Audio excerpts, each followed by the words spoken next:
अस्सलाम वालेकुम। उम्मीद है आप सब खैरियत से होंगे। मेरा नाम डॉक्टर हाफिज़ असलम है और मैं अमेरिका में इंटरनल मेडिसिन का रेजिडेंट फिजिशियन हूँ। आज से 40 साल कबल 1981 की बात है कि अमेरिका के एक कस्बे में लोगों को एक स्किन की बीमारी मंजर आम पे आई। उसके कुछ अरसे बाद कुछ लोगों में एक इंतहाई डिफरेंट किस्म का नमूनिया मंजर आम पे आया और उसके बाद लोगों में मुख्तलिफ किस्म की प्रेजेंटेशंस आती रही जो किसी डॉक्टर की समझ में नहीं आ रही थी। लेकिन 2 से 3 साल के अरसे में साइंसदानों ने उन तमाम प्रेजेंटेशंस को इकट्ठा किया और एक नया वायरस दरियाफ्त हुआ जिसका नाम था ह्यूमन इम्यूनोडेफिशिएंसी वायरस, जिसकी सीरियस फॉर्म को हम आज एड्स के नाम से जानते हैं। ये बताने का मकसद ये था कि आज ये लाइन बड़ी कॉमन है स्पेशली पाकिस्तान में कि कोरोना को हर चीज कोरोना के खाते में डाल दी जाती है। ऐसा नहीं है। अगर किसी को अंडरलाइन कोई बीमारी मौजूद है, जैसे किसी को एज़मा है, किसी को हार्ट का मसला है, किसी को कोई और मसला है, अगर ये वायरस आपको इन्फेक्ट करेगा तो वो जो तमाम पुराने मसले हैं वो एग्जैसरबेट हो जाते हैं। बज़ाहिर तो ये लग रहा होता है कि यार ये तो मुझे वही हार्ट का मसला हुआ जो पहले भी हुआ था। नहीं, आपका जो पीछे कॉज है वो अब कोरोना वायरस है और जब तक कॉज ट्रीट नहीं होगा, आप प्रेजेंटेशन चाहे कुछ भी कर लें, वो ट्रीटमेंट नहीं हो पाएगी।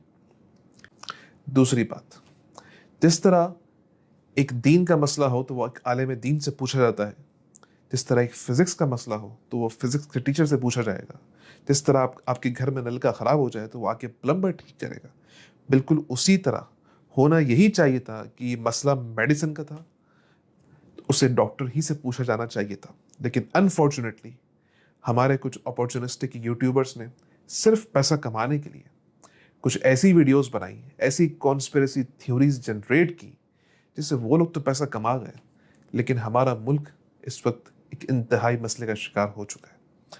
इस वक्त पॉजिटिव केसेस का जो रेशो है पाकिस्तान में वो अराउंड 20% पे आ चुका है, जो दुनिया के बड़े बड़े ममालिक से ज़्यादा है। इस वक्त हाल ये है कि कराची, फैसलाबाद, लाहौर तमाम प्राइवेट हॉस्पिटल्स फिल हो चुके हैं। देखिए, वेंटिलेटर तो वैसे भी नहीं मिलना, वो तो जो है वो सियासी असर और रसूख या बाअसर लोग जो हैं उनको मिल जाता है। आम लोगों के लिए एक आम सा हॉस्पिटल का बेड जो है उसकी कीमत इस वक्त जो है वो 1 लाख रुपए है पर डे के हिसाब से। अब ये आपने डिसाइड करना है कि आपने क्या उन चीज़ों पे अमल करना है जो हम 3 महीने से कह रहे हैं, या 1 लाख रुपए पर डे के हिसाब से अफोर्ड करना है। वो दो चीज़ें क्या हैं जो हम 3 महीने से कह रहे हैं।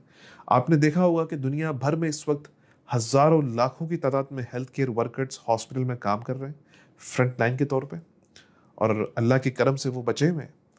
दुनियावी ज़राए देखें अगर आप, तो वो दो चीज़ें हैं, एक सर्जिकल मास्क पहनना और एक 6 फीट या 2 मीटर की सोशल डिस्टेंसिंग मेंटेन रखना। जैसे मैंने बात की उन यूट्यूबर्स की, एक कॉन्स्पिरेसी थ्योरी जनरेट की गई कि WHO हज़ारों डॉलर देता है अगर आप कोरोना से पॉजिटिव आए हॉस्पिटल को, और अगर खुदा न खास्ता इंतकाल हो जाए किसी का तो $1 मिलियन के हिसाब से हॉस्पिटल को प्रोवाइड किया जाता है। आइए इस पे कुछ रियलिटी, इसकी जो रियलिटी वो ज़रा देखते हैं। अमेरिका में एक बहुत बड़ी ऑर्गेनाइजेशन जिसके सैकड़ों की तादाद में हॉस्पिटल्स हैं, अभी कल ही मुझे बताया गया कि उसको तकरीबन पर डे $1 मिलियन का लॉस हो रहा है। उसकी वजह क्या? कि हॉस्पिटल जो जनरेट करता है पैसा वो सर्जरी से करता है, वो कार्डियक कैथेटराइजेशन से करता है, वो दूसरे प्रोसीजर से करता है। वो तो कुछ भी नहीं हो रहा है इस वक्त, तो हॉस्पिटल भी लॉस में। दूसरी बात, पंजाब में इस वक्त जो सैलरी मिली है वो कट लगा के मिली है, वो कम हुई है। तो कौन पैसा कमा रहा है भाई? कहां से आप ये लेके आ गए कि पैसा कमा रहा है? WHO तो खुद कंगाल हो चुका है, अमेरिका उसकी फंडिंग खत्म कर चुका। तो जरा सोचें कि आप क्या फैला रहे हैं। देखिए, इन कॉन्स्पिरेसी थ्योरीज से कोरोना वायरस का तो कुछ भी नहीं जा रहा, जाना अवाम का है और उस मुल्क का है। एक और बात हमसे पूछी गई कि मुझे लो ग्रेड फीवर हो रहा है, मुझे हाई ग्रेड फीवर हो रहा है, 1 घंटे के लिए फीवर हुआ है, तो क्या करें? देखिए, फी जमाना अगर किसी को, चाहे वो लो ग्रेड का फीवर हो, चाहे वो हाई ग्रेड का हो, चाहे वो 1 घंटे ही का फीवर क्यों ना हो, इस वक्त वो कोरोना वायरस है, अनटिल और अनलेस प्रूवन अदरवाइज। फीवर के साथ साथ अगर किसी को कोई शॉर्टनेस ऑफ ब्रेथ हो रही है, यानी सांस लेने में तकलीफ, किसी को चेस्ट पेन हो रहा है, सीने में तकलीफ, किसी को लॉस ऑफ टेस्ट या स्मेल है, यानी सूंघने और चखने की सलाहियत का खात्मा, या किसी को ऑल्टर्ड मेंटल स्टेटस हो रहा है। इसका मतलब ये कि आप किसी मरीज को देख रहे हैं कि यार उसका वो दिमागी तवाजुन कल तक सही था, आज खराब हो रहा है। तो ये सारी निशानियां कोरोना वायरस की हैं। अब ये अलामत किसी में जाहिर हो गई तो अब क्या करें? अब एक केस ले लेते हैं कि कोई अफोर्ड नहीं कर सकता टेस्ट। ये आजकल पाकिस्तान में इन कॉन्स्पिरेसी थ्योरीज की वजह से लोग हॉस्पिटल नहीं जाना चाहते। तो आप क्या करें? आप सिर्फ घर में अपने आप को आइसोलेट करें फॉर 14 डेज। बेहतर तो यही है कि टेस्टिंग करवाएं। अगर अफोर्डेबिलिटी नहीं है और अगर आप नहीं करवाना चाहते तो ये आपका पूरा पूरा राइट है। आप घर में 14 डेज के लिए अपने आप को आइसोलेट कर लें। अच्छा, घर में जब आप अपने आप को आइसोलेट करेंगे तो ये 5 काम आपने करने हैं। एक, कि अगर आपको कोई फीवर है या किसी और तरह का सिम्टम है तो आपने पैराडोल खानी है। दूसरा, अपने प्राइमरी केयर फिजिशियन से बराह रास्त डेली बेसिस पे कांटेक्ट में रहना है और उसे अपनी सिम्टम्स बताते रहना है। तीसरा, आपको फ्रीक्वेंट हैंड वॉशिंग करनी है। चौथा, जब आप अपने किसी फैमिली मेंबर से कांटेक्ट में आएंगे तो खुद भी मास्क पहनना है और फैमिली मेंबर को भी मास्क पहनना जरूरी है। पांचवी चीज, अपने आप को डेली बेसिस पे इन 3 चीजों के लिए इवेल्युएट जरूर करना है। वो 3 बुनियादी चीजें क्या है? अगर क्या आपको शॉर्टनेस ऑफ ब्रेथ हो रही है, यानी सांस लेने में तकलीफ, क्या आपको चेस्ट पेन हो रहा है, या क्या आपको ऑल्टर्ड मेंटल स्टेटस हो रहा है, यानी दिमागी तवाजुन में कोई मसला। अगर इन 3 चीजों में से कोई एक चीज भी पॉजिटिव आ रही है तो बगैर किसी तावील के आप फौरन इमरजेंसी भागे और वहां जाके अपना चेकअप करवाएं। अगर ये तीनों चीजें नहीं आ रही तो आप 10 दिन तक घर में रहें और उसके बाद रीवैल्यूएट करें अपने आप को कि आपको अगर 3 दिन तक कोई भी सिम्टम नहीं हुआ तो आप घर से बाहर जा सकते हैं मास्क पहन के और सोशल डिस्टेंसिंग करके। एक बात आजकल टेस्टिंग की जा रही है कि टेस्ट हर किसी का पॉजिटिव आ रहा है, या जिसको अलामात हैं उसका भी नेगेटिव आ रहा है, या वो लोग जो कोरोना वायरस से सेहतियाब हो चुके हैं उनका फिर से पॉजिटिव आ रहा है। तो देखें, ये बीमारी अभी इवॉल्व हो रही है, इसकी टेस्टिंग किट्स भी नई है, उनमें बहुत सारे मसले मसाइल मौजूद हैं। अगर किसी को ये अलामात कोरोना वायरस की आ चुकी हैं जैसे हमने अभी स्टार्टिंग में बताया, और अगर टेस्ट नेगेटिव भी आया तो इररिस्पेक्टिव आपने घर में 14 डेज के लिए अपने आप को आइसोलेट करना है।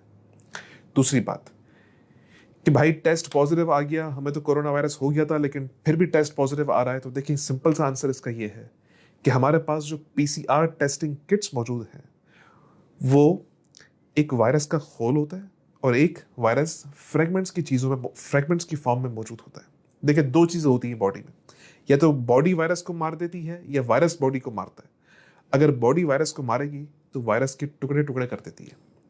तो जो इस वक्त पीसीआर टेस्टिंग किट्स मौजूद हैं वो उन टुकड़ों में और एक पूरे वायरस में वो डिफरेंशिएट नहीं कर पाती। इस वजह से वो लोग जो कोरोना वायरस से सेहतियाब हो चुके हैं उनमें भी पॉजिटिव टेस्टिंग आ रही होती। तो इसमें घबराने की जरूरत नहीं है। एक बार आपको इन्फेक्शन हो गया तो री इन्फेक्शन के चांसेस इंतहाई कम है अब तक के डेटा के हिसाब से। एक सवाल हमसे ये पूछा गया कि कितने अरसे में अगर आप एक्सपोज हुए तो कितने अरसे बाद आपको टेस्ट करवाना है? तो उसका जवाब ये है कि 2 से 3 दिन बाद। एक बात ये पूछी गई कि इसका ट्रांसमिशन रेट क्या है? तो इसका ट्रांसमिशन रेट 5 to 10% है, यानी किसी महफिल में अगर एक कोरोना वायरस का पॉजिटिव पेशेंट या एसिम्प्टोमेटिक कैरियर मौजूद हो तो वहां पे अगर 100 लोग मौजूद हों तो उसमें से 5 से 10 लोगों को कोरोना वायरस होने का खदशा है। एक सवाल ये पूछा गया कि पेट के कीड़े मारने की एक मशहूर दवाई आइवरमेक्टिन क्या ये ले सकते हैं? देखिए, लेबोरेटरी के अंदर जो टेस्ट किया गया तो ये दवाई इफेक्टिव थी, लेकिन कोई भी ऐसा डाटा मौजूद नहीं है कि आउट पेशेंट सेटिंग में ये दवाई हम किसी को प्रेस्क्राइब कर सकते हैं। ये अंडर द ट्रायल मेडिकेशन है, इसका मतलब ये कि इसे सिर्फ और सिर्फ हॉस्पिटल के अंदर दे सकते हैं। आखिर में सिर्फ यही कहना चाहूंगा कि अपने डॉक्टर्स पे ट्रस्ट करें। कोई पैसा नहीं बना रहा, कोई पैसा कमा नहीं रहा इस पे। जो फ्रंट लाइन वर्कर हैं वो खुद परेशान हैं अपने लिए और अपनी फैमिली के लिए। आखिर में आप सबसे गुजारिश करूंगा कि इन कॉन्स्पिरेसी थ्योरीज से कोरोना वायरस का कुछ भी नहीं जाना हमारा है। कोरोना वायरस पूरी अपनी आबोताब से पाकिस्तान पे हमलावर हो चुका है। अगर हमने अपनी एहतियात ना की तो उसके हालात बड़े संगीन हो सकते हैं, अपने लिए नहीं, अपने बुजुर्गों के लिए, अपने माँ बाप के लिए और बाकी जो हमारी ओल्ड पॉपुलेशन है उसके लिए सोचें और अपना ख्याल रखें। और आपसे हाथ जोड़ के गुजारिश है कि किसी भी तरह की कोई अलामत मौजूद है तो प्लीज़ प्लीज़ घर में रहें, बाहर निकल के ना खुद अपने आप को मज़ीद बीमार करें ना दूसरों को इन्फेक्ट करें। इसके अलावा आपका कोई और सवाल हो, कोई और कमेंट हो, आप बिल्कुल कर सकते हैं एमडी चैनल पे, इनबॉक्स के थ्रू या कमेंट्स पे। अपना ख्याल रखें। Thank you so much. Take care.